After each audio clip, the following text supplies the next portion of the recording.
My name is Linda, and who am I? I'm so much more than a mother that lost her child to an overdose. I am so much more than a survivor of a very difficult childhood.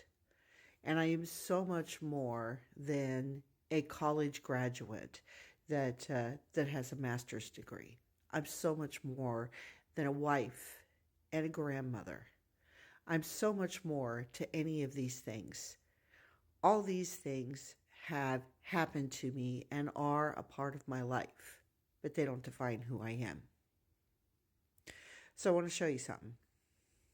I think this is absolutely adorable. I think it is so cute. And it might be just me, but I think it's cute. And I did that. I'm going to show you this too. I made this over the weekend. It was quite extensive, quite exhausting, and it wore me out. It took a whole lot more effort than what I anticipated. I also made this. This was something else that took a lot more work and effort than I had bargained for. And at some points in it, I felt like it wasn't going to go the way that I wanted, and I couldn't foresee the end result. I wanted to quit. Now, I have also painted these. I have some dandelions on my wall at work that I painted, and also paint ocean scenes. I absolutely love to cook. I love to try new recipes and favor myself greatly of some of the things that I can cook and I can create. I am well known at work for many things. First and foremost is the brain. I have been called many things. I've been called the brain lady, and now they call me the brain doctor, although I don't have a doctorate. But I love the brain, and as far as the brain goes, I know a pinch of the brain from my college and from all the things that I've researched and all the different little researchers that I've listened to over the years and the papers that I've read. Love the brain, but I only know a small portion of the brain, like a teaspoon of water in the whole ocean. I know very little. But to everybody else that knows nothing, I know a tremendous amount. And what I know about the brain is limited to more trauma and more addiction because of my field. Um, I am I am respected and admired at work for my ability to teach, for my ability to speak in front of other people, and to use my words as almost like a painter's tool on a tapestry. I love to do group exercises. I love to come in and do things to make them really think and really absorb what I'm trying to teach them. I love the summertime. I love to cook on the grill. I love to go out in the pool, and I love seeing my dog Bentley when I come home every day, even though there's two other dogs in the house and I have complete utter favoritism. I still love to see him. I think he is the most sweetest and adorable dog ever. I have two other children. I have a daughter named Kayleen, and I have a son named Bailey. And I have a stepdaughter named Monica. I talk to them pretty frequently on the phone and love to dabble in their talents and their abilities and their gifts and marvel to watch their lives. I have a husband. I have been married, and this is going to sound terrible, and I always have to ask him, so I'm well forgiven. I have been married for maybe, I'm going to take a guess. I'm going to say 37 years. I might be wrong, so forgive me if I'm wrong. But I've been married for 37 years, and in that 37 years, I have worked on every single vow. It has not always been easy.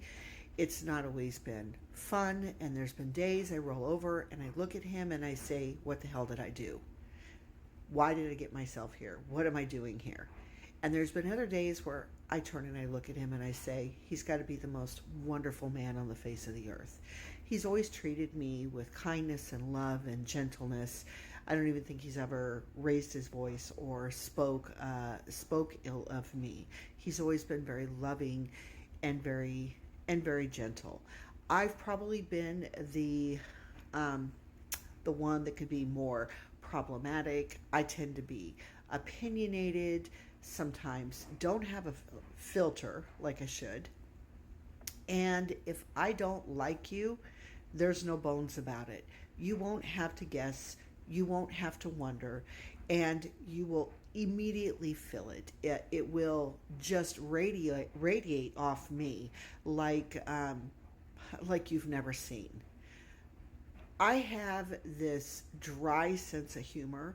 I'm sarcastic and I love to take bad things and just turn them into something humorous and funny.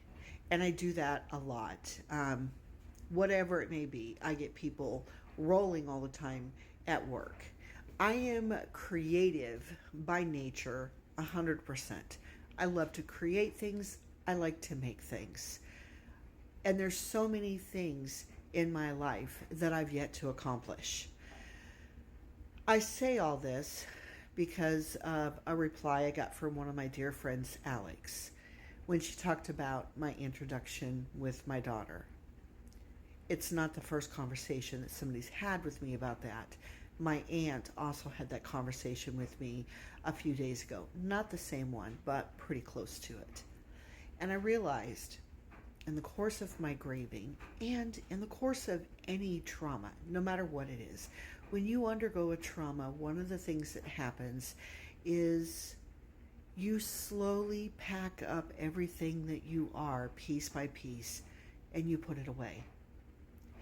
And it sits in this place inside you, almost like metaphorically an addict. ATTIC, an attic in your house. You have so many things up there, and box by box, you've carried it up the stairs and you've put it in there. And if I asked you what's in your attic, you would say, I can list one or two things, but I really don't know. Well, when you go through trauma, you spend so much time packing away everything you are little by little and giving things up that you really don't know anymore. And that reply from Alex and the words my aunt spoke to me made me think, I need to go up in that attic and I need to pull down everything that I am, because I'm so much more than a grieving mother, and I'm so much more than the mother of a young girl that died a very tragic and horrible death and left behind her kids.